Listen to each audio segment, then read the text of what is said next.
ज्यादातर भूतिया घटनाएं कहां पर घटती है? इतनी सारी हॉरर स्टोरीज आप लोगों को आज तक मैंने बताया हूं, समझ में आ ही गया होगा।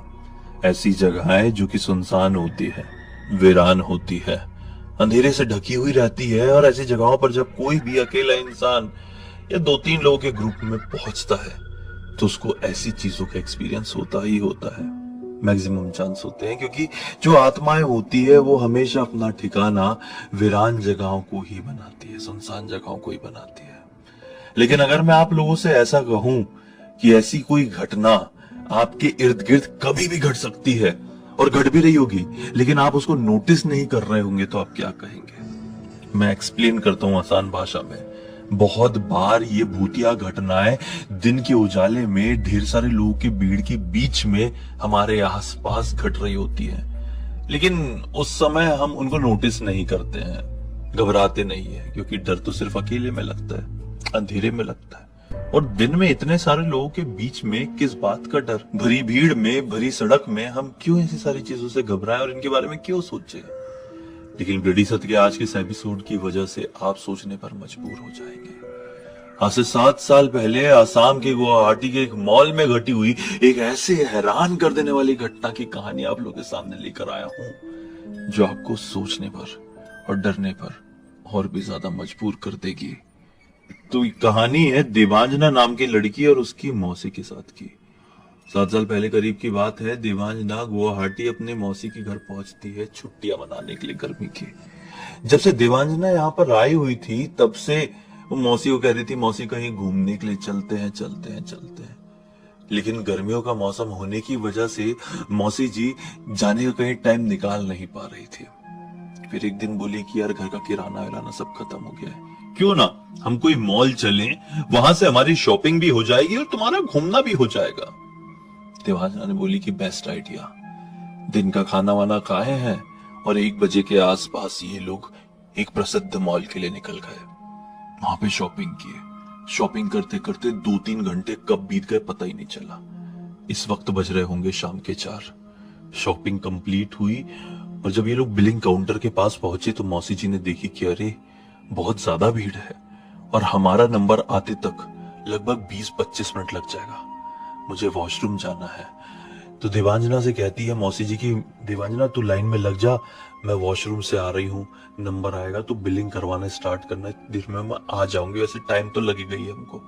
देवांजना भी कहती है कि टेंशन मत लो, मैं लगी हुई हूँ, आप जाओ आराम से। मौसी जी उसको ट्रॉली पकड़ाती है और वॉशरूम की तरफ बढ़ जाती है। वॉशरूम की तरफ ज्यादा लोग नहीं थे, बाहर की तरफ ही थे और अंदर तो कोई भी नहीं। लेडीज वॉशरूम कैसा होता है? जेंट्स जैसा तो होता नहीं ना। जेंट्स का तो खुले खुले में एक पत्थर बीच में लगा दिए और लाइन से सब खड़े हो जाओ। लेडीज लोगों का प्रॉपर अलग अलग रूम जैसा रहता है। भावना वॉशरूम गई है और बाहर निकल के हाथ धो ही रही थी कि अचानक से जिस वॉशरूम को यूज की थी उसके एग्जैक्टली बाजू वाले वॉशरूम से किसी औरत की आवाज सुनाई देती है। यह आवाज कुछ ऐसी थी कि वो औरत दर्द में करहा रही है। ऐसा लग रहा है कि उस औरत का कोई गला दबा रहा है, उसका हाथ मरोड़ने की कोशिश कर रहा है, उसे जबरदस्ती कोई पीड़ित कर रहा है, प्रताड़ना दे रहा है। लेकिन उसको मुंह बंद करके ये सोचती है कि कौन है बाजू वाले वॉशरूम में और किसी औरत के साथ क्या कर रहा है, मैं जाके देखती हूँ पहले। वो उस वॉशरूम की तरफ बढ़ी है कि जुप से लाइट चली गई। लाइट गई तो ये वॉशरूम का जो दरवाजा होता है वो टाइटली पैक रहता है, बाहर से रोशनी आने का कोई साधन नहीं होता है नॉर्मली। तो अंदर जो लाइट्स होती है उसी से ये वॉशरूम जगमगाता हुआ रहता है। और मॉल है तो कोई खिड़की, कोई रोशनदान ऐसा तो होना बहुत रेयर केस में पॉसिबल होता है, तो यहां पर नहीं था ऐसा। लाइट गई तो पूरा घना अंधेरा हो गया वॉशरूम में। हालांकि भरी दोपहर का वक्त था, धूप वाला वक्त था, लेकिन अंदर एक बूंद की रोशनी नहीं आ रही थी। ये घबरा गई, इनका विजन पूरी तरह से जीरो हो गया। कहां जाऊं, किधर देखो, कुछ समझ में नहीं आ रहा है। और लाइट के जाते से ही बाहर से जो आने वाली आवाजें थी वो पूरी तरह से शांत हो गई। मॉल काफी बड़ा भी था तो बाहर की तरफ जो भी रहे होंगे इक्का दुक्का लोग, थोड़ी देर पहले तक आवाज आ रही थी लेकिन अब नहीं आ रही थी। अंदर से वो करहाने की, दर्द में करहाने की आवाज और भी ज्यादा गहरी होने लगी। इनको लगा कि किसी के साथ कुछ हो जाएगा और मैं जाके कुछ करूंगी नहीं तो मैं खुद को कोसूंगी बाद में, पता चल गया तो। ये फटाक से पर्स से अपना मोबाइल निकाली, उसका फ्लैश लाइट ऑन करी और उस दूसरे वाले वॉशरूम की तरफ बढ़ने लगी। दरवाजा खटखटाई, अंदर कौन है? लेकिन जैसी दरवाजा खटखटाई है, विश्वास नहीं मानोगे, वो दरवाजा करके खुल गया। दरवाजा जैसे ही खुला, इन्होंने क्या देखी कि जस्ट इनके बाजू से एक शैडो क्रॉस हुई है, जिसके हाथों में एक कुल्हाड़ी है। ये एक औरत की ही शैडो है, लेकिन वो औरत कहीं दिखाई नहीं दी। अरे भाई, पूरा घना अंधेरा है वॉशरूम में, जितना इनको दिखाई दे रहा है अपने मोबाइल के फ्लैश लाइट से ही दिखाई दे रहा है। जैसे ये उस वॉशरूम में गई जहां से आवाज आ रही थी, उसका दरवाजा खुला है, अंदर से कोई तो बाहर निकला, लेकिन कौन बाहर निकला वो दिखाई नहीं दिया। उसकी सिर्फ परछाई दिखाई दी। उसके हाथ में एक कुल्हाड़ी है। ये देख के तुरंत घबरा गई और वो चीज, वो जिसका भाई शैडो था, वो तेजी से वहां से निकला। इनको ऐसा लगा जो निकला भाई, उसके हाथ में कुल्हाड़ी थी, मैं अंदर देखती हूँ कौन औरत थी कौन नहीं। वो तुरंत फ्लैश लाइट अंदर की तरफ मारी तो क्या पाई कि अंदर उस वॉशरूम में एक औरत पड़ी हुई है, जिसका ये वाला पार्ट इस पार्ट से अलग है। ऑब्वियसली वो मर चुकी है। मौसी जी देख के बहुत ज्यादा घबरा गई कि ये क्या है, जोर से चिल्लाई और बाहर की तरफ भागी। बाहर की तरफ भाग के जैसे दरवाजा खोल के बाहर निकली है, क्या बात है, बाहर तो लाइट वाइट है, ये लाइट सिर्फ अंदर की गई थी क्या? ये हड़बड़ाते हुए आगे की तरफ बढ़ी कि मैं किसी को इन्फॉर्म करती हूँ, लेकिन आगे की तरफ कोई दिखाई नहीं दे रहा है। शायद जितने भी कर्मचारी थे, जितने भी एम्प्लॉयज थे इस मॉल के, सब अपने अपने काम में कहीं कहीं व्यस्त थे। ये घबराई भी हुई थी तो किसी के ऊपर नजर नहीं डाल पाई थी। ये भागी भागी भागी भागी अपनी देवांजना के पास पहुंची। देवांजना ट्रॉली लेके लगभग बिलिंग काउंटर के पास पहुंच गई थी।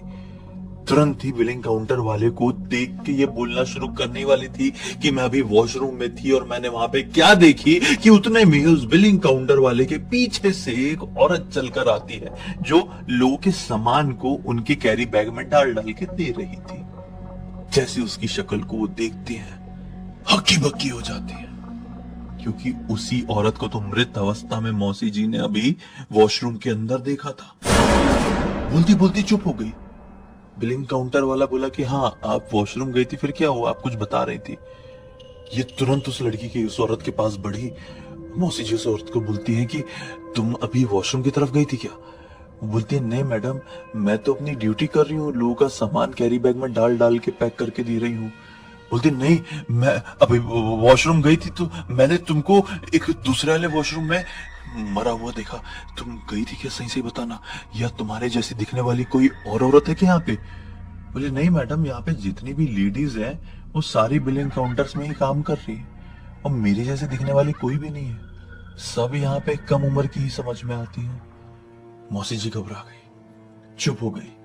देवांजना मौसी जी से कहती कि मौसी, आपको शायद वहम हुआ होगा, जाने दीजिए, हम लोग अपनी बिलिंग कराते हैं, निकलते हैं। मौसी जी ब्लैंक।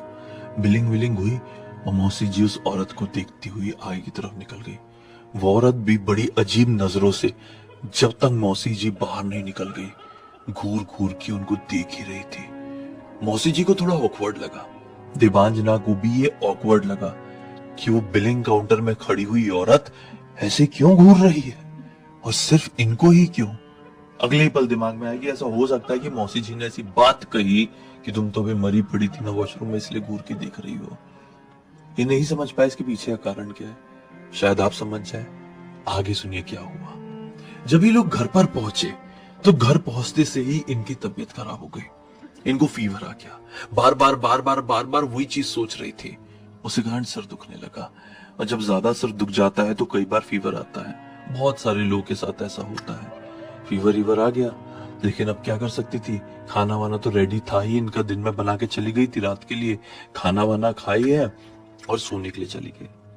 अब सोई है अपने बेडरूम में, तो मौसा जी और मौसी जी आजू बाजू अपने बिस्तर में और दूसरे कमरे में देवांजना। रात के पता नहीं कितने बज रहे होंगे, मौसी जी को एक बड़ा ही डरावना सपना दिखाई दिया। वो सपना क्या था मौसी जी को एग्जैक्टली तो याद नहीं है, लेकिन डरावना था। कई बार ऐसा होता है जब हम बहुत गहरी नींद में होते हैं तो उस समय हम जो सपने देखते हैं हमको सुबह उठते से वो याद नहीं रहते, हम भूल जाते हैं। हमें ज्यादातर ऐसे ही सपने याद रहते हैं जो कि हम रैम स्लिप में नहीं देख रहे होते हैं। मतलब गहरी नींद में नहीं देख रहे होते। गहरी नींद में देखे जाने वाले सपने हम अक्सर भूल जाते हैं। तो इन्होंने वो सपना देखी, इतना डरावना लगा कि डर के उठी। तो आंख खुलते से इनकी नजर पड़ी इनके ही बेडरूम के एक ड्रेसिंग टेबल के ऊपर, जिसमें लगा हुआ था एक बड़ा सा आईना।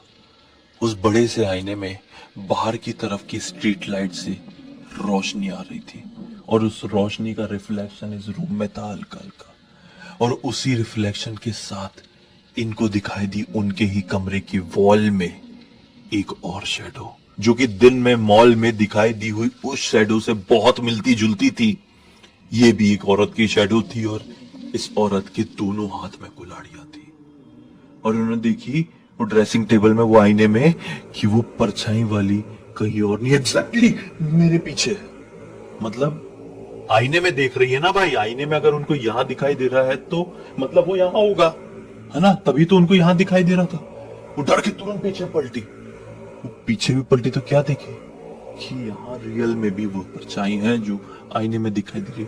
अरे सिर्फ परछाई ही दिखेगी क्या, कोई और दिखाई नहीं दिया। डर के मारे ये चीख पड़ी कि सिर्फ परछाई कैसे?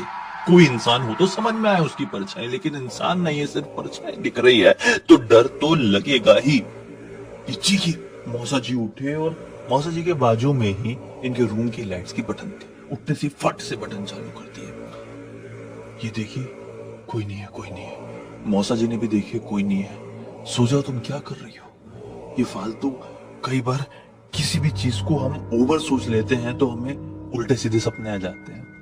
मौसा जी को इन्होंने दिन में क्या हुआ था मॉल में कुछ बताई नहीं थी, क्योंकि ये बेवजह मौसा जी को कुछ भी बता के टेंशन नहीं देना चाहती थी, क्योंकि मौसा जी छोटी छोटी बात पर टेंशन ले लेते थे।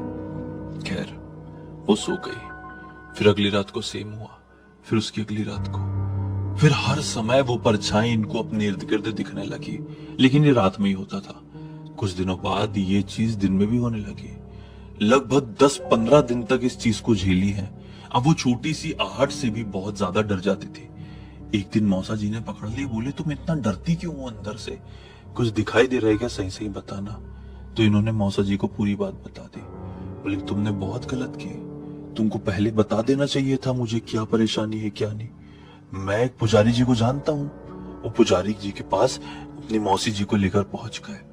पुजारी जी इनको देखकर क्या बोलते हैं लिटरली कि आपके ऊपर किसी डायन ने ब्लैक मैजिक करने की कोशिश की है और उसका मकसद आपको बहुत बुरी तरह से हार्म करने का है।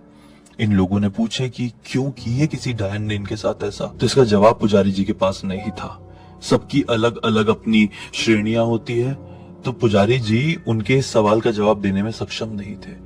पुजारी जी ने बोले ये तो मैं नहीं बता पाऊंगा, ये बताना मेरे लिए बड़ा मुश्किल होगा, लेकिन हाँ इस चीज को हम शांत करा सकते हैं, इस चीज को हम काट सकते हैं। एक काम करते हैं, आपके घर पे एक महायज्ञ कराते हैं। 21 दिन तक देखिएगा कुछ आराम मिलता है कि नहीं तो उस घर को बदल दीजिएगा। पुजारी जी घर पे आए, एक बहुत बड़ा यज्ञ हवन कराए, लेकिन शायद वो चीज बहुत दृढ़ निश्चय से आई हुई थी, वो चीज वहां से हटी नहीं। अब मौसा जी और मौसी जी ने फाइनली अपना वो घर बदल दिए, एक दूसरे घर में अच्छे से रहने लगे। और दूसरे घर में आने के बाद उनके साथ वो चीज नहीं घटी। शायद जो चीज उनके साथ मॉल से चिपक के आई थी वो यज्ञ हवन कराने की वजह से उनसे हटकर उनके घर में फैल गई थी। अब इस सिचुएशन में उनका इस घर को छोड़ना ही बेहतर था। छोड़े तो सब अच्छा हो गया। इस पूरी घटना की जानकारी देवांजना ने अपने बॉयफ्रेंड को दी और राजवीर ने मुझे ये पूरी कहानी इंस्टाग्राम में लिखकर भेज दिया। मैंने सोचा कि आप लोगों को सुनाऊं और आप लोगों को एक सीख और एक जानकारी देने की कोशिश करूं। तो इसी बात पे अब तक इस वीडियो को देख लें तो लाइक जरूर कर देना, चैनल को सब्सक्राइब करके बेल आइकन दबा के ऑल के ऑप्शन में क्लिक करना, क्योंकि इसी तरह के हैरान कर देने वाले खौफनाक वीडियोस डेली आप लोगों के सामने लेके आता रहता हूँ। इंस्टाग्राम की लिंक इस वीडियो के डिस्क्रिप्शन बॉक्स में मिल जाएगी, क्लिक करके डायरेक्टली वहां पर पहुंच जाना। और इसी तरह की कोई भी कहानी, टॉपिक या जानकारी आप लोग के पास भी है तो लिख भेजना। हो सकता है मेरा अगला वीडियो कल आपके हिसाब से ही बन रहा हो। तो चलिए कल फिर से मिलता हूँ, तब तक के लिए बहुत बहुत धन्यवाद। आपका दिन शुभ हो।